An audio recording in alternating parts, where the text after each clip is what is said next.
Hello and welcome, family, to another episode of Wake Up Africa. My name is Dr. Mumbi Saraki. How you doing? How's everything going? I really do pray that you are well in all your ways, and that you're moving into living life very much in your own narrative, in your own story, because Babylon has ended. And when I say that, what I mean is like that narrative is over, and people are now trying to set up a new narrative. So it's like we're in between times, family. And this is such a rare opportunity, like so many ancient ones, chosen ones, benevolent spirits are here for this unique transition time when you can really, chart a new life for yourself. And in doing so, really create new opportunities for the collective melanated people and for the world, steer the world in a new direction as we witness the fall of an empire. This is absolutely huge. The real fall of the Roman Empire, but those are stories for other days. Special shout out to our Patreon family. Thank you so much, guys, for supporting us on that platform. We appreciate, love you so much. Be sure to like, share, and subscribe if you haven't already. So someone shared this with me. Don't forget, if you have any news that you'd like us to speak on, Dr. Mumbi at Dr. Mumbi Show is where you can reach me. And it was talking about the African Energy Summit. And the biggest problem I have with this, she was sending this to me to talk about how, there was there was so much disruption at the African Energy Summit. Now, my biggest issue with this meeting is that it was held at the Mayfair in London, a stone throw away from Buckingham Palace. An African Energies meeting being held in London. That should tell you the state of Africa right now, and and how really, family, we got to stop lying to ourselves that we ever really gained any kind of freedom. We've been living literally in the one world government ever since. Ever since the 50s, we've been living in that neo-colonial system.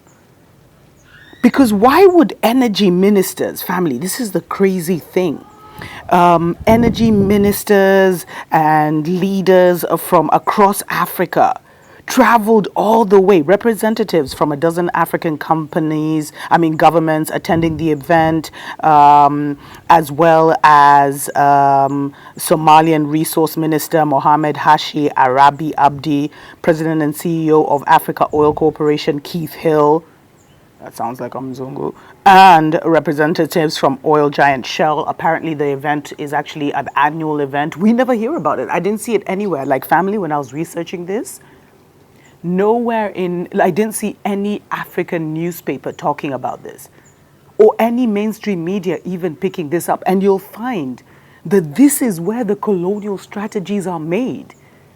These are those meetings that are literally copy-paste of the 1884 colonial meeting that took place, that literally carved up Africa. This is one of those meetings, not picked up by any African publication, and yet it's about us.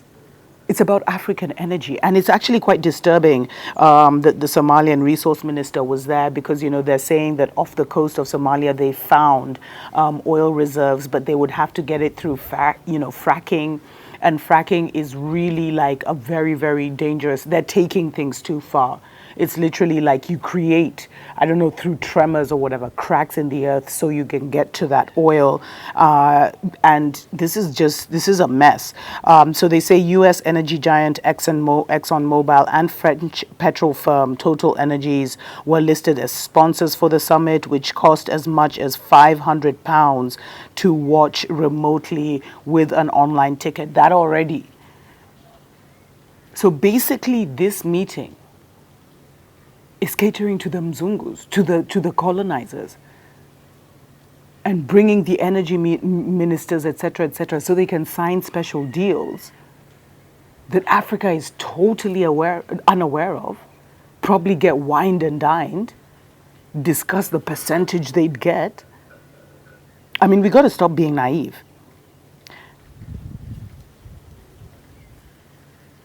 Because I don't know, let me know in the comments whether you see it in the same way. How can you have an African energy summit in Europe. Like, it doesn't make sense to me. Like, really, it's very perplexing.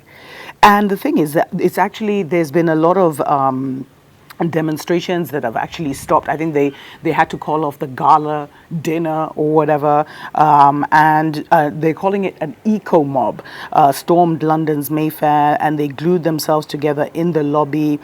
They were talking about end oil colonialism, and, you know, the energy summit. By the way, Mayfair is not just any hotel. It costs 351 minimum pounds a night. Like, let's say like $400, $450 a night. This is where the bribing happens, family. And the event, apparently, according to the website, the summit aims to bring together Africa's upstream industry for a unique event shaped for companies active in Africa's oil and energy game. Game. That's their word. Game.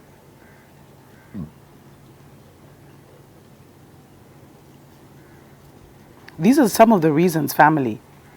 You think they'd have an OPEC, like an Arab energy summit in London? No, because the Arabs actually control their oil. They're in full control of that. And so they even draped, you know, a huge banner across Mayfair, you know, which read "End Oil Colonialism." This is so crazy. And, you know, the sad thing is, family, there were protesters who managed to get on top of the balcony of the Mayfair and drape this, you know, and they were talking about justice for Africa, cancel debt, fund renewable energy, pay for loss and damage, because Africa is actually suffering the most from the, you know, global pollution, global CO2 emissions. And basically this group, so a spokesperson from for XR said, you know, on Tuesday, May 17th, a coalition of groups, including Extinction Rebellion Africa, Sustaining the Wild Coast, Stop EA COP, Africans Rising, The Green Connection, Oceans Not Oil, Jubilee for Climate, 350.org, and Greenpeace disrupted the African Energy Summit, a high-level conference attended by oil executives and African heads of state who will also meet for top-level networking. And they said, you know, 3 people gained access to the conference suite in the 5-star Mayfair Hotel in London that is hosting the African Energy Summit, billed as the go-to conference for Africa's energy industry.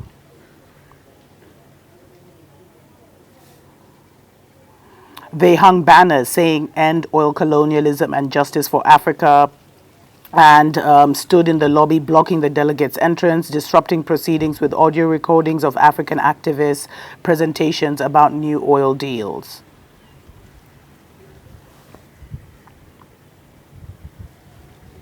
So kudos to those, you know, non-governmental organizations, active groups that went out and tried to defend Africa. But this is crazy.